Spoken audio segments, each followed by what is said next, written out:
Gel videoyu beraber başlatalım. Nasılsın, iyi misin? He? Selam ver izleyicilere. Eğ böyle, başını eğ. Başını eğ, selam ver. Selamlar dostlar, nasılsınız? Umarım iyisinizdir. Keyfiniz yerindedir, sağlığınız yerindedir. Nara'ya veda ediyorum. Bu güzel dostlarımı bir kez daha görmek istedim. Yani dün bayağı bir vakit geçirdik kendileriyle ama insan doyamıyor ya. İstedim ki bu dostlarımızı bir daha göreyim. Öyle Nara'dan ayrılayım. Dün güzeldi ama ya, bayağı vakit geçirdim güzel dostlarımızla. Terapi gibi oldu. Kafam rahatladı. Sevdim Nara'yı. Nara'yı çok sevdim. Yani parkı dolaştım genel itibariyle. Bayağı sevdim burayı. Yolunuz Japonya'ya düşerse mutlaka rotanıza eklemenizi öneririm. Bak kokuyu aldılar ya. Nasıl gidiyorlar bisküvinin peşinden. Rotamız Osaka. Japonya'daki son destinasyonum. Osaka'ya şimdi bir tren yolculuğu yapacağım. Daha sonrasında çantamı hostele bırakacağım ve gezmeye başlayacağız Osaka şehrinde. Değil mi? Gezelim mi Osaka'ya? Bak şeye saldırıyor. Şu çakal dayının bisküvilere saldırıyor. Bak burada abimiz 200 yene şu bisküvilerden satıyor. Tuzlu kraker de alabilirsiniz marketten. Geyikleri besleyebilirsiniz. Yani Nara'nın olayı bu. Google haritaları açtım. Osaka'da kalacağım hosteli işaretledim gideceğim destinasyon olarak. Hemen bana hangi rotayı takip etmem gerektiğini çıkardı. Hangi trene binmem gerekiyor ve ne kadar ücret ödemem gerekiyor hepsini çıkardı. Şahane çalışıyor Google haritalar Japonya'da. Şahane çalışıyor ve her şehrinde böyle. Şimdi İngilizce seçeneğini seçiyoruz. Purchase Ticket'e tıkladık. Google haritalarda 590 ödemem gerektiği yazıyordu. Bu hattı kullanacağız. 590 ödeyeceğiz. Tamamdır. Parayı buradan atıyoruz. Kağıt para varsa buradan, bozuk para varsa buradan atıyoruz. 1000 verdim. Bilet 590, 410 geri verecek bana. Bileti buradan veriyor. Buradan da para üstüne alıyoruz. Bileti aldıktan sonra şöyle atıyorsunuz. Geçtik. Bunu sakın atmayın arkadaşlar. İndiğimiz durakta tekrardan bunu makineye atacağız ve doğru durakta mı indik, yanlış durakta mı indik onu anlıyorlar. Osaka Namba trenine bineceğiz. 1. perondan kalkıyormuş. 11'i 6 geçe. Burada yer yön tabelaları da oldukça açıklayıcı arkadaşlar. Kafanız karışıyorsa bir görevliye sorun. İngilizce biliyorlar, hemen tak tak tak size açıklayacaklardır.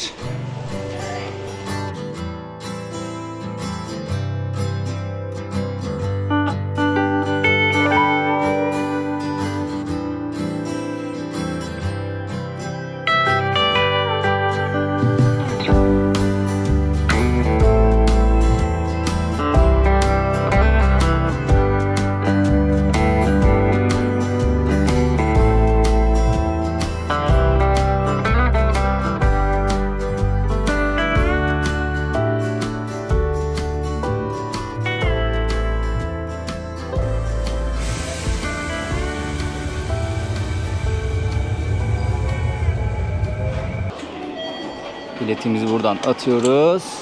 Sorun yok. Tamamdır. Osaka'ya geldik arkadaşlar. Ya Japonya'da trenler hayatı var ya, ulaşımı inanılmaz kolaylaştırıyor. İnanılmaz kolaylaştırıyor. Ben de sizlere seyahatinizi kolaylaştıracak bir şeyden bahsetmek istiyorum dostlar. Esim.io. Esim.io ile 160'tan fazla ülkede internete hızlı bir şekilde bağlanabiliyorsunuz. Ben de Japonya seyahatimde Esim.io sayesinde internete kolaylıkla ulaşabiliyorum arkadaşlar. Ülkeye geldiğimden beri internetim var. Hiç Wi-Fi aramak zorunda kalmadım. Esim.io'nun en güzel özelliklerinden biri, dilerseniz gittiğiniz ülkede bir paket satın alıp o paketi kullanıyorsunuz. İsterseniz bakiye yükleyip kullandığınız internet kadar para ödüyorsunuz. Farzı misal bakiyeniz arttı. Kalan bakiyenizi bir sonraki seyahatinizde farklı bir ülkede dahi olsanız kullanabiliyorsunuz. Peki biz Esim.io'yu nasıl kullanabiliriz? Öncelikle Esim.io uygulamasını telefonunuza indiriyorsunuz ve kayıt oluyorsunuz. Daha sonrasında OneSIM özelliği var. Onu aktif hale getiriyorsunuz ve internetiniz hazır.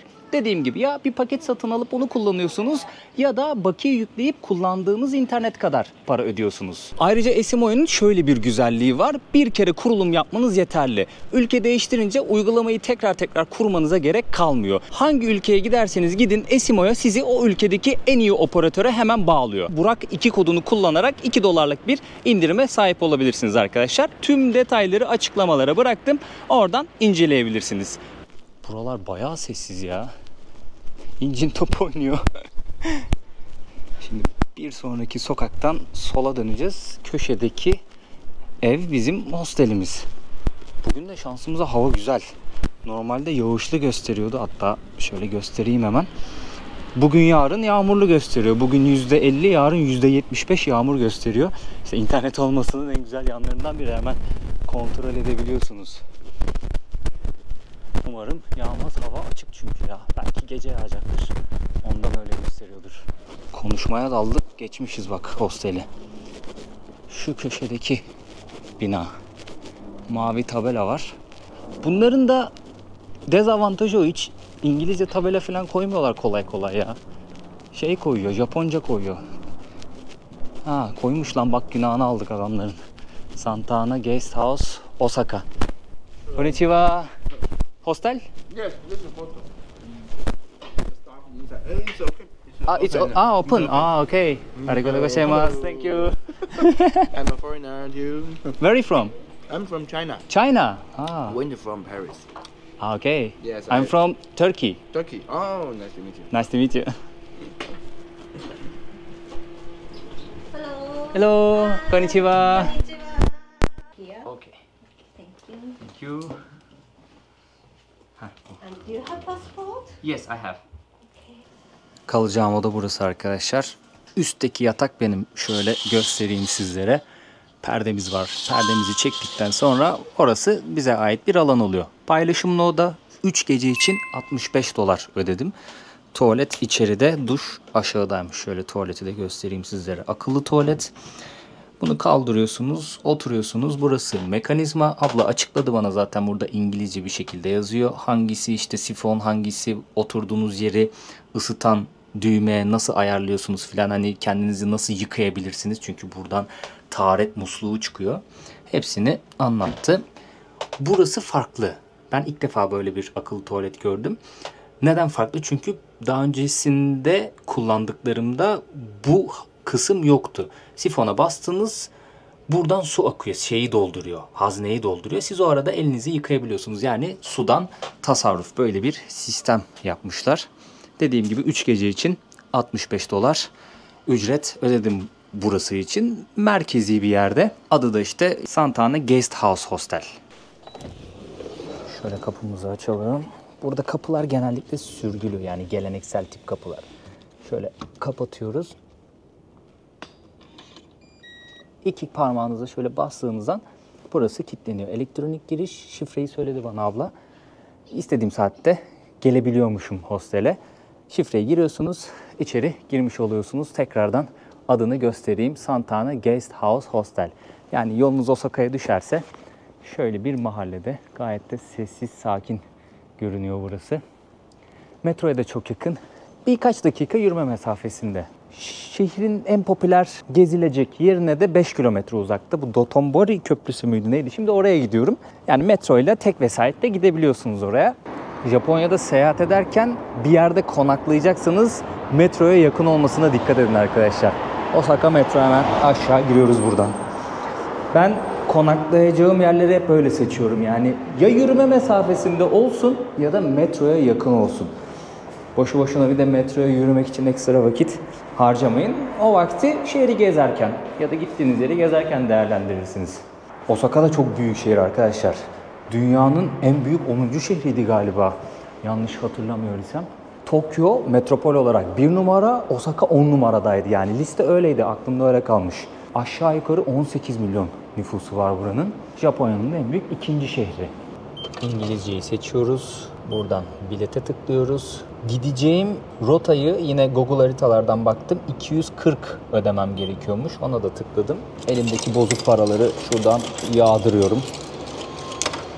Attığınız para miktarını burada yazıyor. Keza burada da yazıyor. Şurada ödemeniz gereken miktar yazıyor. Burada da para üstü. Kaç para alacaksınız o yazıyor. Para üstünü şuradan alıyorsunuz. Bileti de buradan alıyorsunuz. Her yerde sistem aynı. Ve yine aynı sistem. Buradan attım. Buradan aldım. Yine atmıyoruz bu bileti. İndiğimiz durakta tekrardan göstereceğiz. Ve Osaka şehrinde de artık ilk ulaşımımızı da yapmış olacağız birazdan. Sistemi de göstermiş oldum. Gideceğiniz yeri, yönü buradaki tabelalardan görebilirsiniz. Bazen sizin gideceğiniz durak yazmıyor ama önemli durakları buraya yazıyorlar. siz hangi durakta hangi yöne doğru gidecekseniz buradan da bakabiliyorsunuz arkadaşlar. Japonya'da metrolar çok sessiz arkadaşlar. Genelde insanlar telefonlarıyla oynuyor. Öyle kitap okuyan falan pek görmedim. Sohbet eden bile çok kısık sesle sohbet ediyor, kimseyi rahatsız etmeden. Bir şey yiyip içmek yasak. İnsanlar burada da saygıyı ön plana koyuyorlar her yerde olduğu gibi.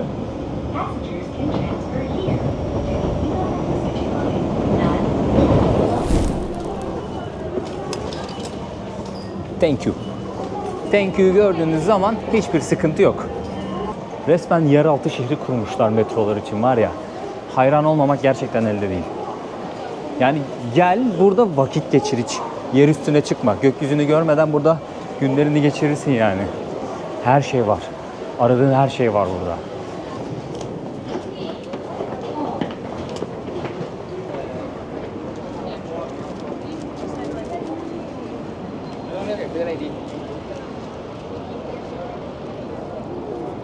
Bilinen adıyla Namba'dayız. Aynen.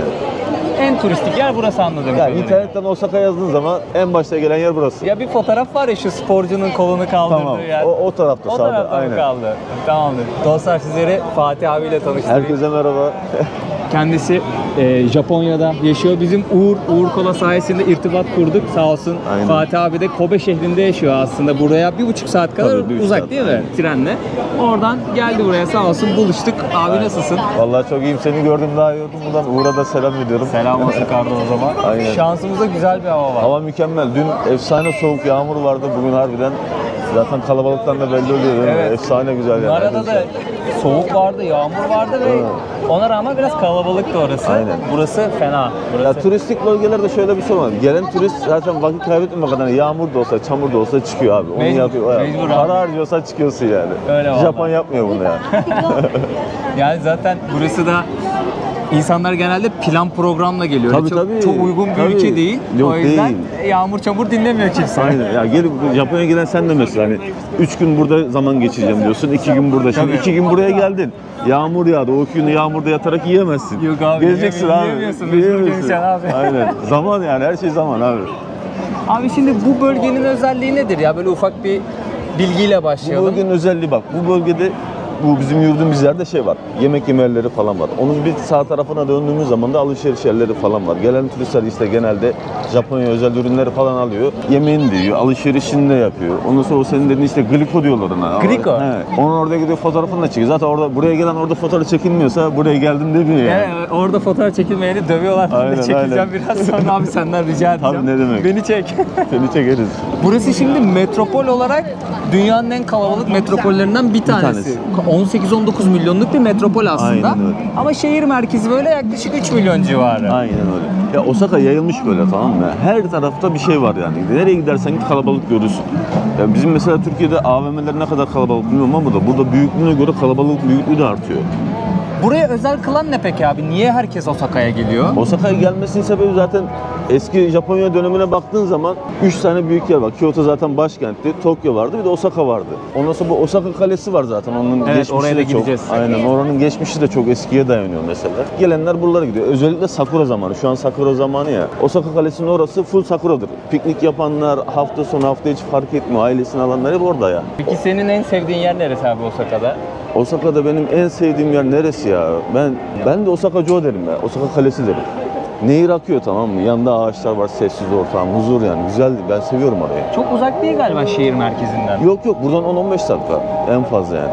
Kalabalık olma sebebi kafe, restoran ve alışveriş merkezlerinin olması değil mi? Aynen. Ya buraya gelen de mesela şöyle burada şeyler var ya, cilt bakım ürünleri falan filan. Çinlileri zaten ellerinde böyle bir çantayla görürsün. Çok ucuzmuş galiba bu. Çok ucuz. Ya gelen çantayı dolduruyor gidiyor, öyle gidiyor yani. Bir de tax free olayı var. Vergiyi Aynen. düşüyorlar size satarken. Aynen. Tabii pasaport da istiyor. Tabii canım. Ya biz alamıyoruz ama turist olarak gelenler faydalanabiliyor onlardan da. Çok büyük artısı var yani onlar. Burada 10 dolar alıyorsan tax free'den sana geliyor 7 dolar yani. Bir de kendi ülkemizde falan çok daha pahalı. Bazısının muadili yok, kendisi yok vesaire. Tabii. O yüzden bayağı bir kalabalık alışveriş Bir merkezi. de ben 7 senedir Türkiye'ye gitmedim. Bana diyorlar ki sen Türkiye'ye gidince bu sene gideceğim bakalım inşallah. Sen diyorlar 7 sene önceki de şu anki çok farklı diyorlar. Harbiden ben yani internetten görüyorum, izliyorum, tamam mı ya. Önceden ben bir döneri 20-30 liraya yemiş adamım 7 sene önce yani. 1 liraya tavuk döner yiyorduk abi. Hani biz öğrenciyken. evet, kültür şoku yaşayacaksın diyorlar. Kendi ülkemde onu yaşayacağım herhalde Bir gidince. ekonomik şok yaşayacaksın abi. Ben Vallahi- söyleyebilirim onu. Bana da herkes öyle diyor da büyük bir şok yaşatacaklar bana herhalde, bakalım. Şimdi Japonya'daki şeyi de soracağım sana. Sor. Buradaki yaşam nasıl, iş durumu nasıl, ekonomi Aynen. nasıl? Biraz böyle dolanalım, o konulara da gireceğim girelim, abi. izin girelim. olursa. Hepsini anlatalım. Yani zaten Japonya ekonomisi 5 sene öncekiyle şu anki arasında çok büyük fark var. Şurası da mı bozdu? Tabii canım, küçülmeye gitti. Bir de yani bu korona döneminde yani çok büyük paralar verdi devlet millete, tamam mı? Ha, yardım olarak. Tabii. Yani bunun geri dönüşünü istersen de yapıyorsun, istersen de şirkete iflas gösteriyorsun, vermiyorsun ya da taksitlendiriyorsun. Verdiğinde gider gösteriyorsun, hepsini vermiyorsun, onda ikisini, onda üçünü veriyorsun. Öyle bir sistem oldu yani. Bunu sadece şirketlere mi verdiler yoksa halka falan mı? Halka bedavadan, geri dönüşü olmadan herkese biner dolar 2 kere para verdi devlet. $2000 para verdi. Çocuk da dahil buna yani. Yaşayan herkes, burada oturum olanlar, biz de faydalandık ondan. Korona döneminde. Halkçılık böyle bir şey. Tabii. Ondan sonra zaten benim olaylara sonra gireriz ya, benim o Evet, iş ben yapma olaylarına. bir iki duyum aldım abi, Aynen. onları sormak istiyorum izin olursa. Tabii, onları anlatayım istersen. Ya aslında çok uzun hikayede nereden başlayayım? Biz Volkan'ı tanıyan tanır, sen duymamışsındır belki. Biz Volkan diye bir arkadaş var, onunla beraber girdik bu işe. Ki Ne işi abi? Kebap işi yapalım dedik. Aha. Ama olayın başlangıcı şöyle, Kore'ye gittik, tamam mı? Ama korona böyle çıkmış da millet neyin ne olduğunu anlamadığı dönemlerde yani. Gidelim dedik Kore'ye. O zaman da cepte para var, altımda araba var. Hani sıkıntı yok maddi manevi. Gittik. Geldik. Bir hafta sonra zaten bütün kapılar kapandı. Ama biz de işten çıktık o dönemde. Ne yapalım, ne edelim? Bizim işte Volkan arkadaş da sağ olsun dedi ki abi kebap işi yapalım dedi. Bak, Osaka'da değil mi? ya onu belgeyi aldığın zaman mesela Kyoto'da da her yerde açabiliyorsun, sıkıntı yok. Japonya'da bir belge alman yetiyor. Yok, her gittiğin yerden ayrı belge alman gerekiyor. Ha, tamam. Kyoto yaşayacaksan oranın işte sağlık kuruluşuna gidiyorsun. O arabayı inceliyor. Eksik meksik yoksa okey diyor, geçiyor. Arabada mı satış Tabii olarak tabii, düşündünüz? kitchen car aldık. He. Tabii, hani tam profesyonel girdik yani. Profesyonel battık ama profesyonel de girdik yani. Neyse abi, girelim mi girelim. Onu alıyoruz, bunu alıyoruz ama görsem var ya böyle sanki millet bizi kebap açsın da bir an önce alalım diye bekliyormuş gibi her şeyi alıyoruz ama yani böyle şey yok. Hiç ayırmıyoruz. 10 kilo olacaksa abi 50 kilo alıyoruz hani. Peçete alıyoruz ya mesela. Bizim arabanın rengi pembeydi. Yemin ederim arabanın içinde yabancıları pembe görünce millet daha bir acayip bir moda giriyordu yani. Neyse abi, aldık biz bunları. Ya bir peçete yani ne olacak? Yani neye verirsen ver yani bir alt üstü peçete de biz onun en iyisini alıyoruz. Pembeli böyle paraya yani yüksek bunlar diyoruz. Para çok ya.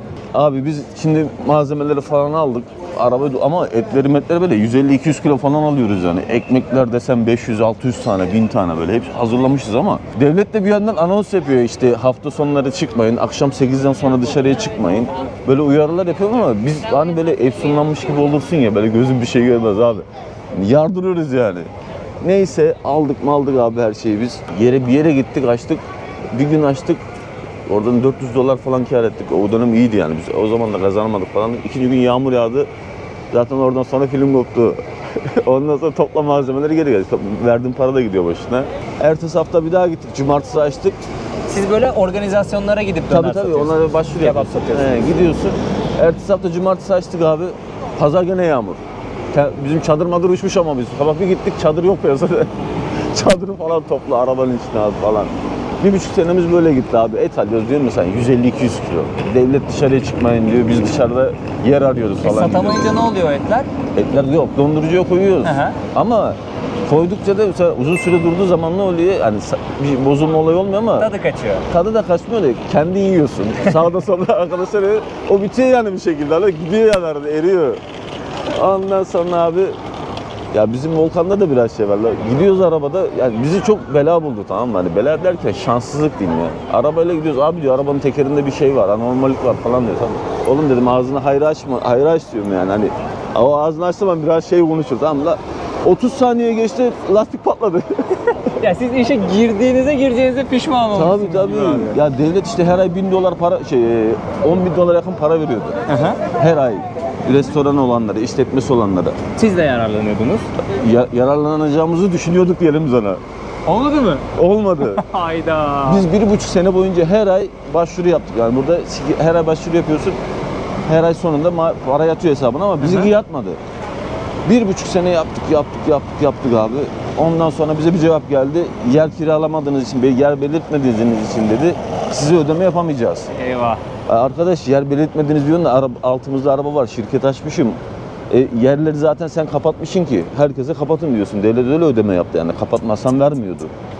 Oradan ya o zaman da bir şey kullanamadık aklımızda, tamam mı? Bir tane dükkan kiralayacaksın abi. Evet, orayı gösterecek. Orayı gösterecek. Ama biz diyor mesela o dönem o bizim 2 sene, 2,5 sene falan böyle efsunlanmış gibiydik yani. Bir Siz o gözümüzde 2,5 görmüyordu. sene full döner işine, kebap işine para harcadınız ve sürekli zarar ettiniz. Aynen öyle. Öyle de anladım. Tabii. Çok büyük zekiyiz biz bu konuda. Zeki Yani insanlarız. biriktirdiğiniz bütün parayı gömdünüz o işe. Biriktirdiğimiz yetmez ki ona. Daha da borç aldık üstüne.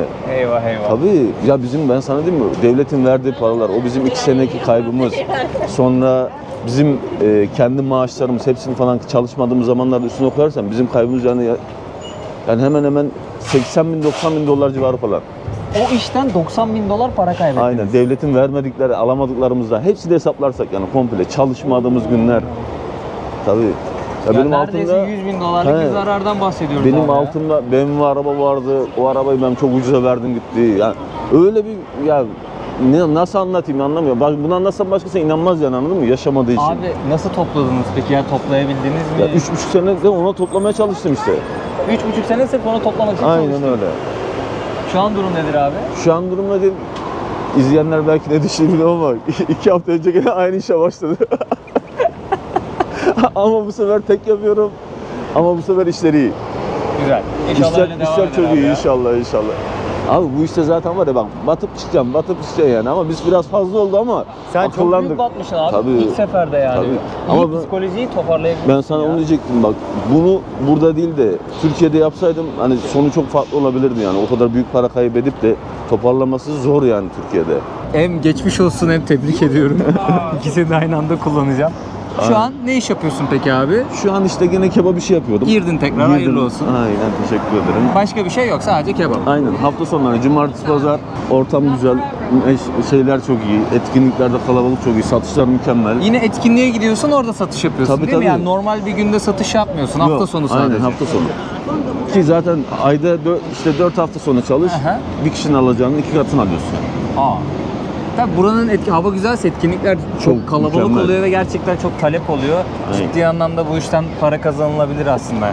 Tabii. Ya biraz ya burada Türk kebabını falan çok seviyorlar. Bir de Seviyorlar mı? tanınmış olduğu için, yani herkesin bildiği bir şey olduğu için gittiği zaman giriyor sıraya. Shibuya'da da abilerle tanışmıştım. Onlar da çok güzel bir yere mekan açmışlar. Oralar güzel. Yok satıyorlardı Tabii, yani. tabii. Onların da kazancı bol olsun. Elinin altında giriyorsun, ne istiyorsan seçiyorsun, gönderiyorsun. Hemen hemen her restoranda gördüm bu tablet Ya, sistemini. geçiyorlar yavaş yavaş. Şey olarak işte eleman sıkıntısı, malum nüfus yaşlı. İş yerlerinde artık bir işine geliyor çünkü eleman azlığından dolayı kar ediyor. Maliyet yüksek, eleman az olduğu zaman kar fazla kar oranı yüksek oluyor yani. O yüzden de tercih ediyorlar. Bazı yerlerde robot da var. Gönderiyorsun buradan menüyü. Robot geliyor. Hiç kimse görmüyor restoranda. Yemin ediyorum oturuyorsun abi, gönderiyorsun. Bir bakayım tak diyor, robot gelmiş al falan diyor işte. Ya, teşekkür ederim falan diyor. O döktüğü soya sosu mu oluyor abi? はい、カリーソース、はいチーズソース、ははいい、エビフライとハンバーグステーキです。熱いですよ。気をつけてください。ありがとうございますはい、 Aa, çok güzel kokuyor ya. Çok güzel kokuyor. Hem böyle çatal kaşık hem de chopstick getiriyorlar. おろしそハンバーグにチーズですね。はいトッピングチーズです。熱い Hay, です。 atacağız. ありがとうございます。はい、こちらで全部大丈夫ですお揃いでしょうか。はい、ごゆっくりどうぞ。 Soframız bayağı zengin abi Soframız ya. böyle. Daha da zenginleştiririz onu. Şimdi hamburger köftesi söyledik, çıtır karides söyledik. Aynen. Yani benim tabağım bu şekilde. Aynen. Peynirli brokolimiz var. Aynen. Ortada bir salatamız var. Burada margarita pizzamız var. Burada soslarımız Aynen. var. Cheese falan. Sen de söyledin abi, seninki Ben de. hamburger hani seninkinin bir küçüğünü söyledim ben. Ebisiz. Burada çok şey yapıyorlar, seviyorlar bu hamburger köftesini. Aynen. Ama Ya, şeyi fark ettim, yani ekmek yemiyorlar. ekmek yok. Ekmek içemiyorlar. Ekmek yok. Bazen lapa pilav, onu da Aynen. az, çok değil. Aynen. Ya bir de şöyle bir şey var. Onu pilavı falan onu bir yemeyenler de var biliyor musun? Hani mesela alkol alan adam pilav yemiyor. kilo aldırıyor diye. Bunlar dikkat etse şişman göremezsin fazla piyasada. Obezite yasakmış abi ya, onu öğrendim ben. Yasak diye bir şey yok da millet beni şey yapıyor, tamam mı, hani kendini şey yaptıramıyor, hani baskı görmemek için, ne diyorlar Türkçesi? Doğru, yani toplum tarafından dışlanmamak için. O şekilde kendilerine dikkat ediyorlar yani. Bir sumo güreşçileri sanırım. Onlar da saygı görüyor. Evet, Onlar da saygı görüyor. Aynen. Onlar da saygı görüyor. Afiyet olsun abi. Eyvallah kardeşim, sana da. Buradaki en sevdiğim şeylerden biri bu çıtır karides. Değil mi? Gerçekten çok lezzetli yapıyorlar. Bunun bir de tavuklu olanları, çok çeşidi var. Osaka'yı Osaka yapan yer burası o zaman. Aynen burası. Yani herkesin geldiği, bak orada görürsün. Herkes elini ayağını kaldırıyor. Ha, şurada mı? Aynen orada sol tarafta. Tokyo'dan da şöyle bir farklı yanı var. Baksana abi, yani bu görüntü tamam, Tokyo'da da çok fazla Aynen. böyle led tabela vesaire bir şeyler var ama buranın görüntüsü biraz daha farklı gibi sanki ya. Tabii bu gece daha bir görüntüsü daha bir güzel oluyor burada. Akşamları Tabii, daha tabii, hoş oluyor. daha bir canlı oluyor, Daha ışıklandırılıyor. ışıl ışıl Aynen. Şeyde burada işte sol tarafta. Heh, bu işte ya. Bunun hikayesi ne abi? Ya bir sporcunun buraya şeyini koymuşlar işte. Kazandığı yarışta çekilen bir görüntüsü koymuşlar. Herkes ondan sonra bunu taklit etmeye başlıyor. Benim bildiğim öyle. Doğrusu yanlışı bilmiyor valla. Herkes bir hikaye anlatır böyle ilgili. Çok kalabalık ya. Kalabalık. Ortadan bir nehir geçiyor. Şöyle Orada tur göstereyim tekneleri dostlar. falan da var. Ha evet, tur tekneleri Aynen. de var burada. Ya bu tabela kültürü çok tuhaf geliyor bana Japonya'daki. Keza Çinlilerin de öyle. Yani inanılmaz bir karmaşa var ama Bunlar da- hoşuna gidiyor he, insanın. Kültür olmuş bunlarda, tamam mı? Bu gösteriş tarzı olmuş bunlar için yani. Hani orada birisinin onu görüp ilgisini çekip çekmemek değil de kendilerini biraz böyle bir ön plana çıkarma çalışması yapıyorlar yani. Yoksa tabelaya bakıp kim nereye gider burada? Hangisine bakıp nereye Abi gideceksin yok değil mi? Çok karışık gözüküyor ya. Aynen. Mesela Tokyo'ya ilk geldim. Ya şeyi fark ettim. Binaların, apartmanların 2., 3., 4. katı restoranmış. Aynen. Yazıyormuş orada ama anlamıyorum ki bir şey. Karambole buluyorsun yani. Aynen. Şimdi burası çarşının devamı. Burası devam. Burada işte ileride alışveriş şeyleri var, mağazaları var. Nereye doğru gidelim abi? Nereye gidelim? Şuradan Osaka istasyon eki var burada. Nanba eki var ya. Olur. O tarafa doğru dönelim.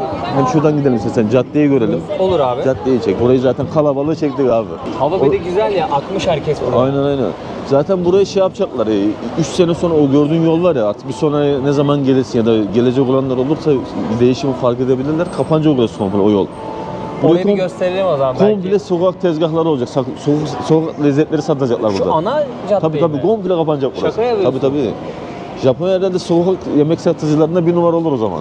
Peki şey mi burada, serbest mi abi? Böyle Serbest değil. Bak burada anlaşmalı yapıyor. Gidiyorsun mesela belediye, bu organizasyonları da düzenleyenler var.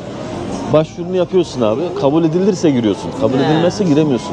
Yani kafana göre bir yere gideyim açayım şöyle, öyle yani, bir şey yok evet, yani. istediğim yere tezgah açayım mantığı yok yani. Yok. Direkt polis gelir zaten öyle bir şey yapsan. Şimdi bu sokağı kapatacaklar. Tabii burayı kapatacaklar komple.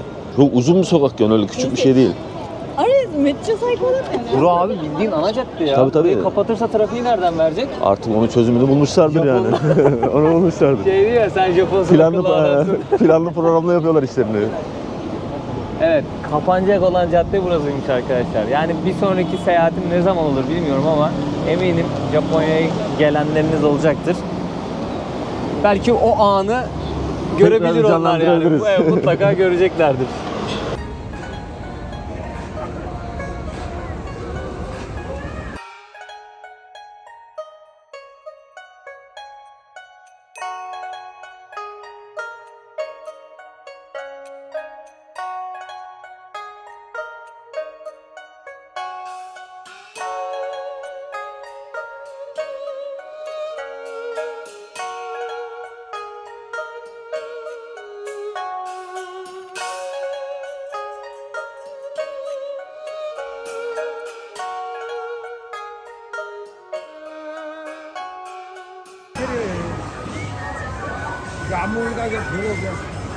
Meyde kafe diyorlar bunlara, tamam mı? Bunlar dışarıda bekler böyle. Müşteri çekerler içeriye. İçeri kaçtı Aynen. bizi görünce. Kamerayı Aynen. sevmiyorlar. Kamerayı sevmiyorlar abi. Yani biraz çekingenler. Şu galiba. Aynen. Ama bu tatlıcı gibi duruyor dışarıdan bakınca. Tabii bunların amacı o zaten ama yani bu mesela sweet tatlılar da sunanlar da var ama içeride alkollü olan yerler de var bunlar. Nasıl Mesela- bir konsept kafe diye duydum ben. Konsept kafe olarak da geçiyor ama girdiğin yere de bağlı. Mesela Tokyo tarafına gittin, Kabukicho diye bir yer var. Oraya girersen yani binlerce dolarlık olursun yani. Ne yapıyorlar ki mesela? Ya yaptıkları da hiçbir şey yok biliyor musun? Yaptıkları tek şey giriyorsun içeri abi. Yanında bile oturmuyor. Karşında duruyor. Kampanya yapıyor. Şerefe yapıyorsun yani. İçiyorsun, sohbet ediyorsun. Olay bu. Ben şey diye duydum hani yalnızlar genelde gidiyormuş orada. Yalnızlığa gerek yok. Yalnızlık çek, evli olduğu halde işte öyle insanlar çok giderler mesela. Stres atmak için. Adamlarda şey yok abi. Yani düşünce biraz tarzı kısıtlı, tamam mı? Bizde olsa mesela yurt dışına gideriz. Stresimiz öyle tabii. Bunlar öyle değil. Bunlar gider bar tarzı yerler böyle. Kadınlarla oturur konuşur. 1000-2000 dolar ya da 3000 dolar bırakır çıkar gider yani. Dolar mı? Ya yeni dolara çevirip söylüyorum ben sana. Oy oy oy o kadar pahalı. Ya, pahalı yerler var. Sen o Kabukicho'ya git. Hatta orada scam falan çoktur. Adam 500 bin, 600 bin TL isteyenler oluyor. TL olarak söylüyorum. Öyle.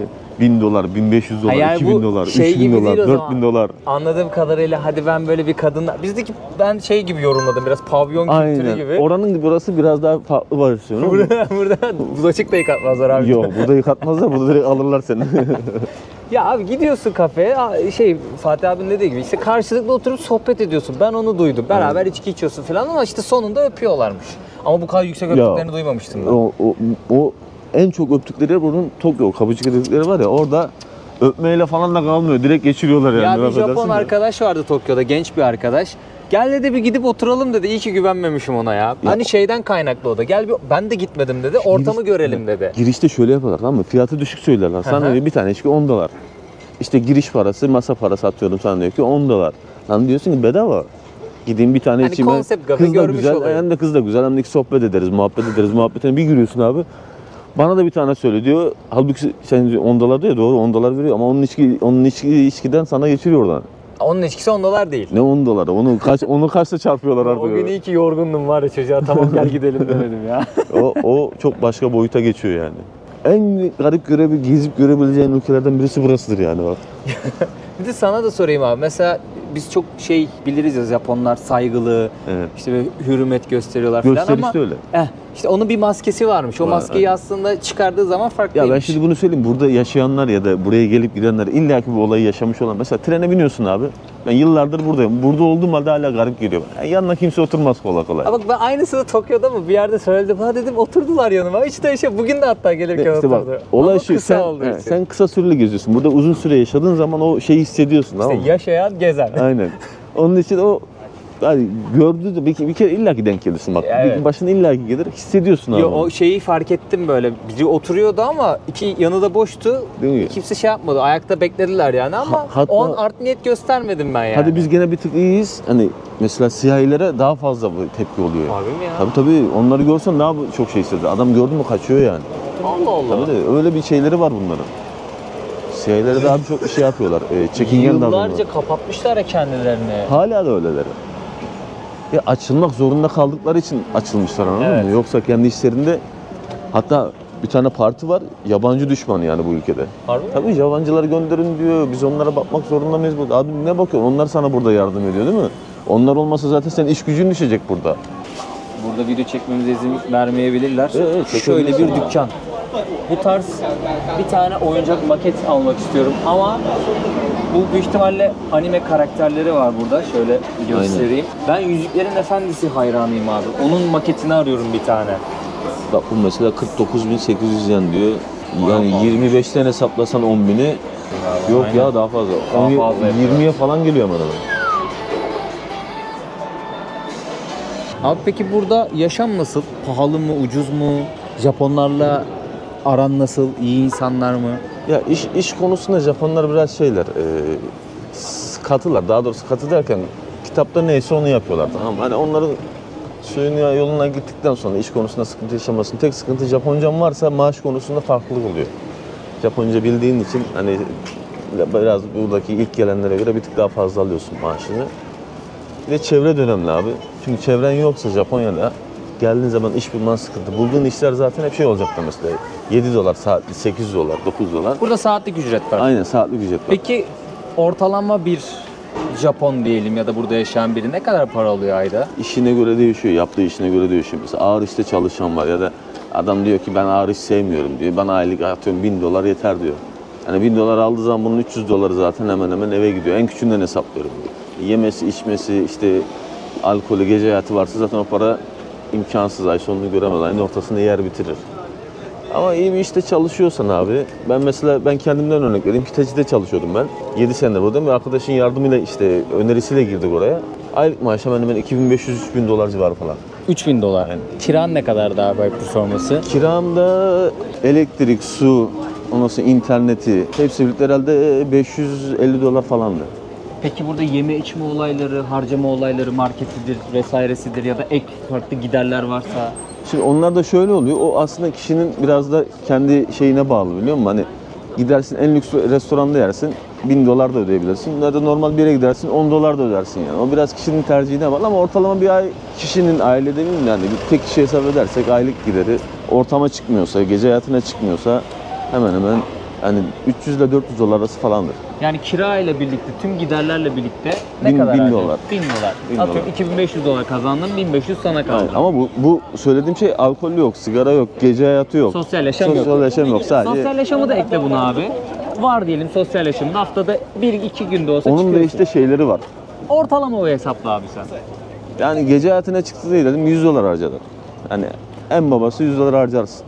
Hadi bir bayan arkadaşla tanıştım, onunla takılayım falan dersen onu çarpı 2 çarpı 3 gideceğin yere göre değişiyor. Ama yine de atıyorum 2500-3000 dolar kazanırsan yeter. 1000 dolar cebine her ay para Kalır. kalabiliyor. Kalır. Ya her ay 1000 dolar biriktirsen yılda 12.000 dolar para Aynen. yapar. Ki bu benim çalışma sistemimde cumartesi pazar tatildi yani. Bunun içinde şey yok. Cumartesileri Güzel. yok. Haftada 2 gün tatil. Kırmızı gün diyorlar burada. Özel günler oluyor. Onlar da izin oluyor. Zaten her ay zaten bir iki kere var o. O yüzden Japonlar bu kadar çok geziyor abi dünyayı. Yani biriktirebiliyorlar para. Akıllı Japon geziyor abi. Bak harbiden yani dünya görüşü açık Japon gezer. Diğerleri burada sürekli çalışıyor. Adam pasaportun ne olduğunu bilmeyen insan var ya. Yurt dışına gideceğim diye benden vize istiyor mu diye insanlar var, anladın mı? Bilmiyorlar yani. Japon pasaportunun ne kadar güçlü olduğunu bilmiyor adam. Elini kolunu Türkiye sallayarak bana her yere, soruyor. her yere giriyorlar. Bana soruyor Türkiye'ye giderken vize gerekiyor mu diyor. Dedim asıl bizim size sormamız lazım dedim. Yani soruyor. Ya adamlar İşin güzel tarafı biz de vizesiz girebiliyoruz buraya bak. Ama şu an için. Şu İleride an ne olur bilmiyorum. Ya en son işte açıklama bir ara bir şeyler de uydu demişlerdi de şu an politikacılardan da falan açıklama yaptılar. Türkiye ile aramızı bozmak istemiyoruz diyorlar hani vize güzel. konusunda.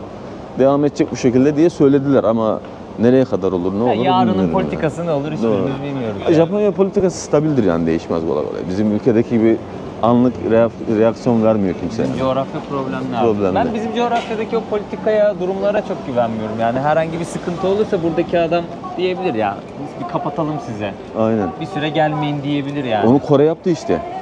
Şey getirdi ya işte Evet, keta vizesi getirdi yani. e-vize yaptı. E-vize, gerçekten bir form dolduruyorsun, ücretini ödüyorsun. Ama iptal edilenler de çok var mesela. Tabi evet öyle bir seçenekli durumda var yani. Evet, onun artık adamlar minimalize etmeye çalışıyorlar, tamam mı? Yani ülkeye gelip de kaçmayacak insanları seçmeye çalışıyorlar. Yıldırmaya çalışıyorsun Aynen. aslında. Gelmesin. Yorucu olsun. Vietnam'da mesela. Tabii. Vietnam'ın şöyle bir sıkıntısı var. Multi girişe başvuran, çoklu girişe başvuranlar red veriyorlarmış Aynen. habire. Çözemiyor kimse onu. Adam diyor ki ya ne için geliyorsun? Niye multi istiyorsun? Aynen. İş mi yapacaksın? Bir şey göster bana. Ya turistik geliyorsan multiye ihtiyacın yok diyor. Yani gezeceksin Mantık bu. gideceksin tabii. İnsanlar öyle Ya düşünüyor. düşünün Vietnam gibi ülke bile bunu yapabiliyorsa da Abi ama Vietnam şu an dünyadaki çok en hızlı gelişen ülkelerden bir tanesi. Abi, ucuz. Çok ucuz. Ben de gittim oraya, bak ucuz. Harbiden yani insanları da rahatsız etmiyor kimse. Tayland'a da gitmişsin görmüşsün. Hani çekiyorlar mı?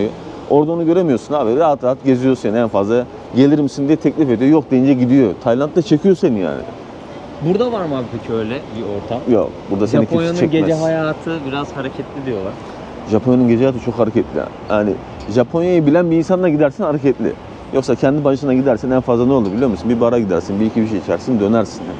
Bilmediğin için de doğru ortama. Hangi yerde ne var ne yok. Kimse gelip muhabbet etmez seninle. Yok, Japon kesinlikle yapmaz. Bak kesinlikle senin yanına gelmez. Sen gidip Sen muhabbet gidersin, etmeye edersin, çalışsan edersin. nasıl karşılarlar? Çok rahat. Ya zaten oraya gelenlerin amacı şu. Sohbet etmek, tanışmak yani, anladın mı? Bu şekilde tanışıp da ben evlilik yapan çok arkadaşım oldu yani. O bar ortamına gelip işte oradan bayan arkadaş edinip de evlilik yapan arkadaşım çok oldu. Burada peki aile ortamı nasıl abi? Bizdeki gibi ataerkil bir sistem mi var? Gelenekselciler mi? Şimdi şöyle bir şey var. Yani Japonya'da evlilik olayı çok başka bir şey, biliyor musun? Evlilik öncesi ve evlilik sonrası diye ayrılır bu. Evlilik öncesi her şey dört dörtlüktür. Evlendikten sonra olay değişiyor abi. Kadın biraz daha kendini çıkıyor. Hele bir de çocuk falan olduysa tamamen ayırıyorsun kendini. Neden? Öyle bir yani bunlara böyle bir psikoloji yerleşmiş. Uzaklaşıyor senden yani çocuk olunca. Çok ilginç ya. Tabii yatakları falan da ayrılıyorlar. Şaka yapıyorsun. Tabii. Seninle yatmıyor, yatak ayırıyor. Hani o istisnalar vardır ama benim çevremde bunu yaşayan insanlar oldu yani.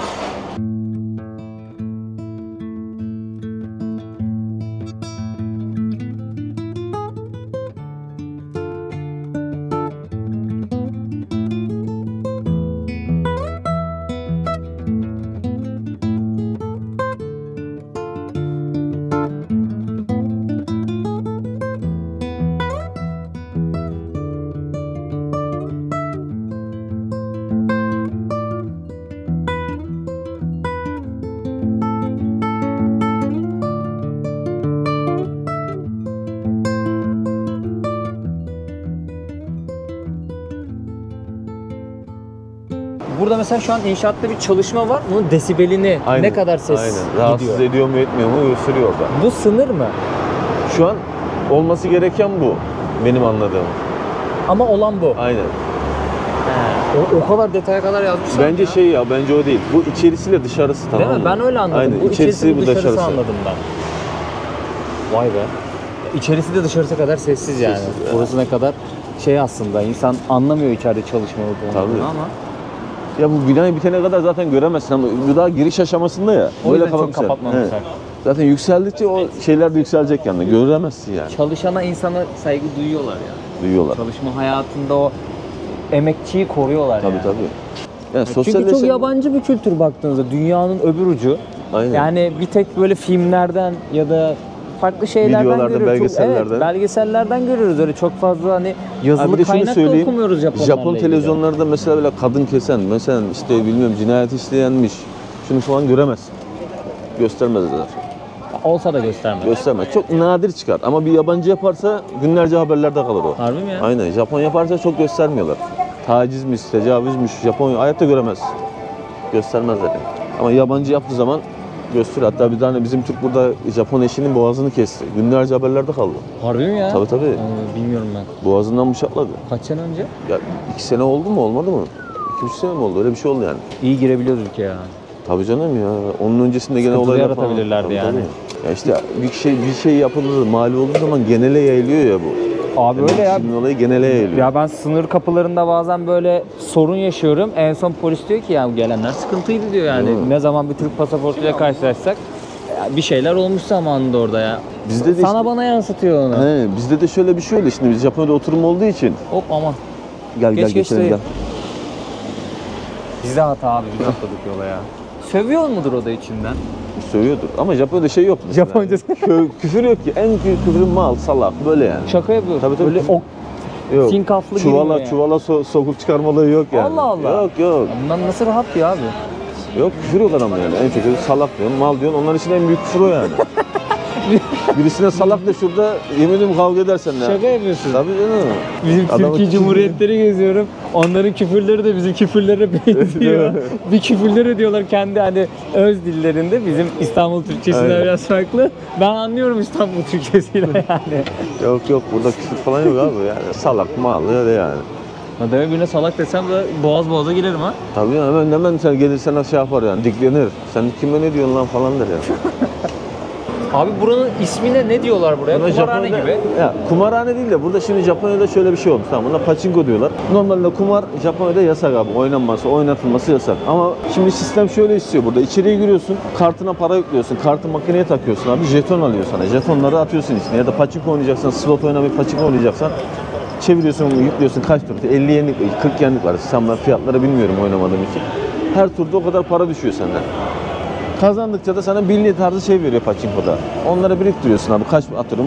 5-6 paket oldu, 10 paket oldu. Bunun değeri atıyorum 50 bin yen, 500 dolar. Bunu gidiyorsun makineciye veriyorsun. Makineci makineye döküyor bu şeyleri, bilyeleri. Ondan sonra sana kartlar veriyor. İşte ne kadar tutarına oluyorsa kart veriyor böyle kırmızı, sarı, yeşil. Onların fiyatları oluyor. Onlarla gidiyorsun yan tarafta vezneye veriyorsun, paraya çeviriyorsun. Yani sistemi böyle atlatıyorsun. Kumar ama yine. Yani mantıklı düşündüğün zaman kumar. Ama bunların düşüncesinde düşündüğün zaman kumar değil abi, serbest. Abi baksana ya. Her yerde. 7'den 70'e bir sürü insan var yani. 7'den 70'e bir sürü insan. Girdiğimiz yer ne kadar kalabalıktı öyle Tabii, ya. bir de bunların Çılgın yerleri- gibi bir de aşırı ses vardı içeride. Duramazsın. Ya adam saatlerce başında duruyor. Bak yemek yemiyor, bir şey içmiyor. Saatlerce onun başında durur yani. Hele bunun manyakları var. Hafta sonları izin günlerinde sabah bir giriyor akşama kadar. Bütün varıyor oraya döker abi. Tabii kaybedenler de var. Hatta internette falan belki videodan adam çıkıyor ağladığı yerlere atıyor kendini yere. Bütün param gitti kaybettim diye. Ha burada da var galiba bir tane. Aynen her yerde ya, her yerde. Abi şimdi son bir soru sormak istiyorum. Tamam. Sonra videoyu da bitirelim. Daha sonra da biz muhabbetimize devam Aynen, edeceğiz. biz devam edelim. Şimdi Japonya'da kaç senedir yaşıyorsun abi sen? Ben 8,5 sene falan oldu. 8,5 sene. Burayla ilgili böyle yaşadığın hani şunlar bizim insanımız için zordur. Şu durumlar bizim insanımız için daha kolay atlatılabilir durumlardır. Yani Japonya'ya uyum sağlayabileceğimiz ya da zorlanabileceğimiz kısımları soruyorum. Mesela dil konusunda zorlanmayız. Zorlanmayız. Zorlanmayız. Çünkü gramer yok. Yani bir aksanla gerekmiyor. Sadece ezberlediğin şeyi söylüyorsun. Bizdeki gibi özne yüklem tümleççe de tümleççe de başarılı. Özneyi de sonra al fark etmiyor. Fark yani. etmiyor. Konuşuyorsun. Onda sıkıntı yok. Dili çözeriz. Dili çözeriz. İş konusunda da kesinlikle çevre olması önemli iyi bir işe girmek için. Yoksa diğer türlü çalıştığına emeğine yazık olur. Üçüncüsü birikim yapmak istiyorsan kesinlikle gece hayatına fazla takılmamak lazım. Gece İşine hayatına odaklanacak. ya girersin ama girdiğin ortamın da önemli yani. Çünkü her yere de herkese de gidilmiyor. Ya da bunun bir sınırı olacak yani. Onu Haftada bir, belirleyebilirsin. ayda bir gibi. Ya ben sana bir şey diyeyim mi? Ona bir kere zaten girdiğin zaman çıkamıyorsun abi. En güzeli ve tadında bırakmak lazım yani. Ya da birisiyle tanışacağım, evleneceğim muhabbeti yapıyorsan ki kesin ortama girmen lazım ama benim tavsiyem bardan falan filan öyle tanışıp da evlenme falan biraz sıkıntı abi. Sıkıntı. Evlenenler çok oldu ama sorun yaşayanlar da oldu yani. Mutlu olanlar böyle ben sana belki bir elin iki parmağını geçmez yani o derece. Ya değil mi ya evlendikten sonraki öncekiyle sonraki olay farklılaşıyor. Kimisi Japon eşinden harçlık oluyor. Çalışıyorsun bir ay, çalıştığın maaşı eşine veriyorsun. Japon öyle yapıyor mesela. Erkek mi kadın mı? Erkek çalışıyor, eşine, Kadına veriyor. He, eşine veriyor, Aha. kadın da buna harçlık veriyor. Bir aylık sigara parası, yeme parası. Bunu Japon da işte bunu böyle büyüdüğü için, gördüğü için senden de bunu bekliyor. Ha sana diyor maaşını bana. Öyle muhabbetler de var abi. Türk kadınlarına duyurulur maaşları alın. Hanımlar. Mesaj size. Abi o da sıkıntı şimdi yani bir ay çalışıyorsun cebinde paran olmuyor tamam mı? Kalkacak sana diyecek ki maaşı bana ver. Evin giderlerini ben oradan ödeyeyim. Geri kalanında birikim yapayım. Ben ne Evin yapacağım? reisi kadındır He, kardeşim. ben ne yapacağım? Sen çalışacaksın abi. Sen bir şey yapmana gerek yok yani bu. Para getir bana. He. Ondan sonra çocuk olunca yataklara ayır. Nasıl aile ilişkisi olmaz. Japonlar zaten bak gördüğün zaman mutlu gözüküyor ama içlerinde harbiden öyle değiller ya. Bildiğimiz gibi değil o zaman. Yani. Tabii Dışa canım, farklı, bir ara içe bak, farklı. artık ne zaman bir ara gelirse bilmiyorum bir ara sana ben bu Japonların takıldığı yerleri göstereyim gece. Full erkek. Kadın da dolu erkek de dolu yani. O da evinden mutlu değil, o da evinde. O kocasından dertli, o karısından dertli yani. Herkes dertli. Anlaşma ortamı yok yani. Herkes farklı bir şeyin peşinde anladın mı? Kimisi bir gecelik takılayım diyor, stresimi atayım diyor. Türkiye'den buraya gelip bir yaşam kursunlar mı sence ya da gelip buraya çalışsınlar mı? Önerir misin? Ya Almanya'dakiler gibi işte burası bitti falan muhabbetine girmiyorum ben. Denesinler abi. Denesinler. Bence denemeleri lazım. Niye dersen? Ya ben geldiğim zamanda da mesela hani hiçbir şey sıfırdım ben ya. Bak sıfır hiçbir şey yok. Japonca yok, İngilizce yok. Şu an İngilizce de var, Japonca da var. Sıfırdım abi. Bir şey denemekten korkmamak lazım. Benim geldiğim yaşta buraya 32 falan, 31 falan yani. Gelin diyorsun. 31 yaşında benim yaşımda gelmişsin. Yani senin yaşına geldim. Bence gel yani hele özellikle de gençlere söylüyorum denesinler abi. Gelip denesinler o zaman. Bence denesinler. Abi çok teşekkür ederim. Ben teşekkür ederim. Çok vallahi memnun oldum. Ben de seni memnun oldum. tanıdığıma arkadaşlar Fatih abi. Sağ olsun. Onu da çok bir yormak istemem. Biraz böyle dolandık. Bu video böyle sohbet havasında Aynen. Fatih abiyi de bulmuşlar. Japonya ile ilgili kafamda bir iki bir şey vardı. Sormak istiyorum. Kime soracağım? Tabii ki de burada yaşayan, deneyim sahibi olan, etrafını iyi gözleyip koklayabilen birine sormak istedim. Sağ olsun sorularımı yanıtladı abi. Vallahi Ne çok demek, sağ ol. teşekkür ederim. Ben de hani biraz şey oldu anlatmamız. Oradan buradan konuşur gibi olduk ama Biraz olsun ya. yani bildiğim kadarını anlattım. Şimdi belki benden daha fazla bilenler olabilir. tabii O yanlıştır, canım. bu doğrudur diyenler olabilir. Herkesin tecrübesi farklı Öyle sonuçta. tabii, tabii. Gözlemi farklı. Ama çok güzel noktalara değindin yani. Ben de böyle bir video olsun istedim. Hani tamam Osaka'yı biz zaten gezeceğiz sonraki videolarda ama hazır senin bugünün de boşken sen de Aynen. böyle bir sohbet havasında bir şey yapmak istedim, video yapmak istedim. Bence güzel bilgiler de verdin. Ya. Şahsen ben ufkum açıldı yani, Japonya'ya. Verdiysem ne güzel vallahi. İnşallah herkes değerlendirir o bilgileri de. Çok Gelecek teşekkür olanlar ediyoruz özellikle. abi. Eyvallah. O zaman videoyu burada kapatalım abi. Tamamdır. Kendinize iyi bakın dostlar. Bir sonraki videoda görüşmek üzere. Biz Osaka sokaklarından devam. Biz devam. Bundan sonra biz eğleneceğiz Aynen. artık. Bundan sonra bize.